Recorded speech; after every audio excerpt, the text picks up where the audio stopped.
Hi hello കൂട്ടുകാരെ, എല്ലാ കൂട്ടുകാർക്കും ചെമ്പനീർ പൂവിൻ്റെ നാളത്തെ പ്രൊമോ റിവ്യൂലേക്ക് സ്വാഗതം. ചെമ്പനീർ പൂവ് സീരിയലിനെ സ്നേഹിക്കുന്ന എല്ലാ കൂട്ടുകാരും ഒന്ന് ലൈക്ക് അടിച്ച് സപ്പോർട്ട് ചെയ്യണേ.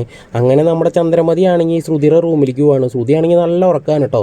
ശ്രുതി ആണെങ്കിൽ ചന്ദ്രമതിനെ കണ്ട പക്ഷേ എന്നെ ചാടി എണീക്കുകയാണ്. അപ്പോൾ ചന്ദ്രമതി ആണെങ്കിൽ ശ്രുതിയോട് ചോദിക്കുകയാണ്, അല്ല ഞാൻ അറിയാൻ മേലഞ്ഞിട്ട് ചോദിക്കുക, സത്യത്തിൽ മലേഷ്യയിൽ നിനക്ക് അങ്ങനെ ഒരു അച്ഛനുണ്ടോ?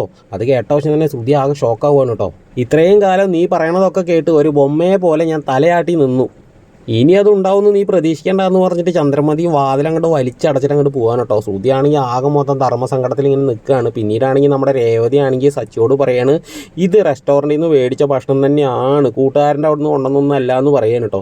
അപ്പോൾ സച്ചി പറയാണ്, നീ വിടുന്ന ലക്ഷണം ഇല്ലല്ലേ എന്ന് പറഞ്ഞിട്ട് സച്ചി ഇങ്ങനെ ആലോചിച്ചിട്ട് രേവതിനെ ഇങ്ങനെ പിടിച്ചിട്ട് വട്ടനെ ഇങ്ങനെ കറക്കാണ് കേട്ടോ സുഹൃത്തുക്കൾ. അപ്പോൾ രേവതിയുടെ തല ഇങ്ങനെ കറങ്ങണം. രേവതി പറഞ്ഞു, എന്താ സച്ചിയേട്ടാ വിട് എൻ്റെ തല കറങ്ങുന്നു സച്ചിയേട്ടാ എന്നൊക്കെ പറയാണ്. അങ്ങനെ സച്ചി അങ്ങോട്ട് വിടുകയാണ് കേട്ടോ സുഹൃത്തുക്കളെ. പിന്നീടാണെങ്കിൽ നമ്മുടെ കോണിമ്പെല്ല് അടിക്കുകയാണ് വീടിൻ്റെ. ചന്ദ്രമതി ആണെങ്കിൽ വീടിൻ്റെ വാതിലങ്ങോട്ട് തുറന്നു നോക്കുമ്പോൾ ഞെട്ടിപ്പോവാൻ കേട്ടോ. നമ്മുടെ അമ്മാവൻ നമ്മുടെ ശ്രുതിയുടെ അമ്മാവൻ മലേഷ്യക്കാരൻ ആടമ്മാവൻ വന്നിരിക്കുകയാണ് കേട്ടോ. ബിലാൽ ബ്രോനെ കണ്ട വശം തന്നെ, ബിലാലിനെ കണ്ട വശം തന്നെ ചന്ദ്രമതി ആകെ മൊത്തം ഞെട്ടി നിൽക്കണതാണ് പ്രൊമോയിൽ കാണിച്ചിരിക്കുന്നത്. അപ്പോൾ എല്ലാവരും ഒന്ന് ലൈക്ക് അടിച്ച് സബ്സ്ക്രൈബ് ചെയ്തൊന്ന് സപ്പോർട്ട് ചെയ്യണേ കൂട്ടുകാരെ.